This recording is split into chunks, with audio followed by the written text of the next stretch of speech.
मृत्यु जीवन का एक अटल सत्य है। मृत्यु सत्य है।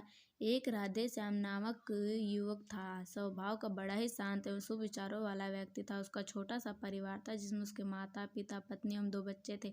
सभी से वह बेहद प्यार करता था। इसके अलावा वो कृष्ण भक्त था और सभी पर दया भाव रखता था। जरूरतमंद की सेवा करता था, किसी को दुख नहीं देता था।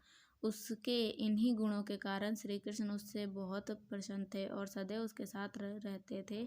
और राधे श्याम अपने कृष्ण को देख भी सकता था और बातें भी कर सकता था। इसके बावजूद उसने कभी ईश्वर से कुछ नहीं मांगा। वह बहुत खुश रहता था क्योंकि ईश्वर हमेशा उसके साथ रहते थे, उसे मार्गदर्शन देते थे। राधे श्याम भी कृष्ण को अपने मित्र की तरह ही पुकारता था और उनसे अपने विचारों को बांटता था। एक दिन राधे श्याम के पिता की तबीयत अचानक खराब हो गई। उन्हें अस्पताल में भर्ती किया गया। उसने सभी डॉक्टर के हाथ जोड़े, अपने पिता को बचाने की मिन्नतें की, लेकिन सभी ने उससे कहा कि वो ज़्यादा उम्मीद नहीं दे सकते और सभी ने उसे भगवान पर भरोसा रखने को कहा। तभी राधे श्याम को कृष्ण का ख्याल आया और उसने अपने कृष्ण को पुकारा। कृष्ण दौड़े चले आए। राधे श्याम ने कहा, मित्र तुम तो भगवान हो, मेरे पिता को बचा लो। कृष्ण ने कहा, मित्र यह मेरे हाथों में नहीं है, अगर मृत्यु का होना हो तो होना तय है। इस पर राधे श्याम नाराज हो गया और कृष्ण से लड़ने लगा। गुस्से में उन्हें कोसने लगा। भगवान ने भी उसे बहुत समझाया पर उसने एक ना सुनी।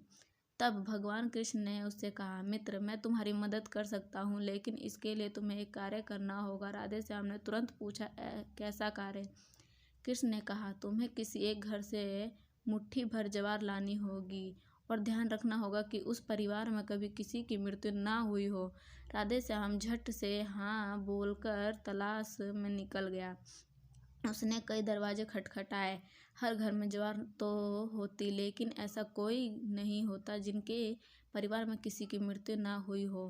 किसी का पिता, किसी का दादा, किसी का भाई, माँ, काकी या बहन। 2 दिन तक भटकने के बाद भी राधे श्याम को ऐसा एक भी घर नहीं मिला। तब उसे इस बात का एहसास हुआ कि मृत्यु एक अटल सत्य है।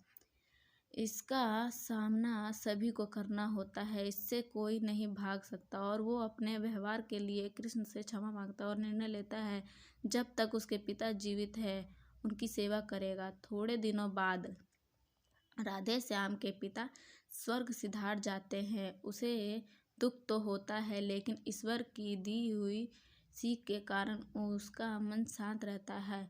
अगर मेरी वीडियो आप सभी को पसंद आए तो वीडियो को लाइक शेयर कमेंट ज़रूर करें।